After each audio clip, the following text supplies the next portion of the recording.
The news team at 10, Brenda Blackmon, Rolland Smith, Stormfield's weather, and Sports Team 9, Russ Salzberg and Monica Pellegrini. This is UPN 9 News. Tonight, tears, cheers, and jeers. A cop convicted in the Abner Louima case goes free. Good evening, everyone. I'm Brenda Blackmon. And I'm Dave Barker. Rolland is off tonight. And tonight we begin with an ex-cop's first taste of freedom in 3 years. Charles Schwartz says he had nothing to do with the savage beating of Abner Louima, that he was not the other guy in the bathroom the night Louima was attacked by a fellow cop. But a jury sent him to prison. Weeks turned into months, months turned into years. Then a sudden turn. A court overturns his conviction. A new trial is ordered, and today, Schwartz went home. Bob O'Brien has tonight's lead story. As he heard the applause of family and friends, former police officer Chuck Schwartz walked out of the Brooklyn Federal Courthouse a free man after nearly 3 years in solitary confinement. Schwartz thanked his attorney Ron Fischetti for keeping his promise to get Schwartz's conviction reversed. It's hard to explain, but how I feel is just so overwhelming right now. And, you know, it's just a great day. And Ron did tell me, you know, after 33 months of eating prison food that he'd give me a nice big steak, and I'm looking forward to that now. So thank you very much. Fischetti called this the best day of his professional life. Chuck's home. That's all we wanted. They're going to try him again, and we'll be ready. Former Staten Island Borough President Guy Molinari's offer to put his own house up as collateral for Schwartz's $1 million bond was not needed when Judge Rena Raggi accepted Schwartz's mother's house as a bail bond.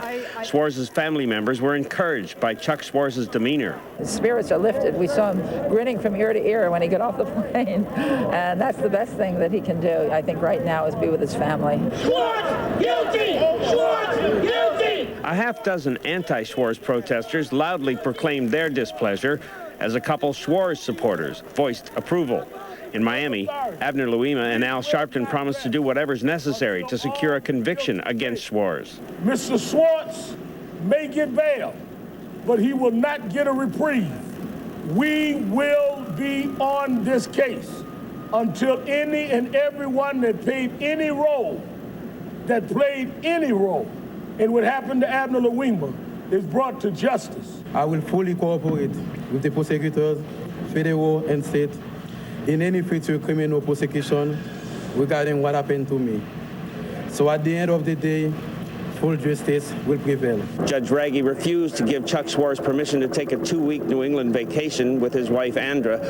The judge did okay Schwartz living at an undisclosed location in the city. The judge said she is not putting Schwartz under house arrest, but is limiting his travel to the 5 boroughs of New York City, at least until his next court appearance here, April 12th. In downtown Brooklyn, Bob O'Brien, UPN 9 News. Tonight, a shaken teenager is telling a tale of terror. He was held hostage inside a Staples store for hours. We first told you about the story as it was unfolding last night. Well, it ended just after dawn, and Chris O'Donoghue has the story.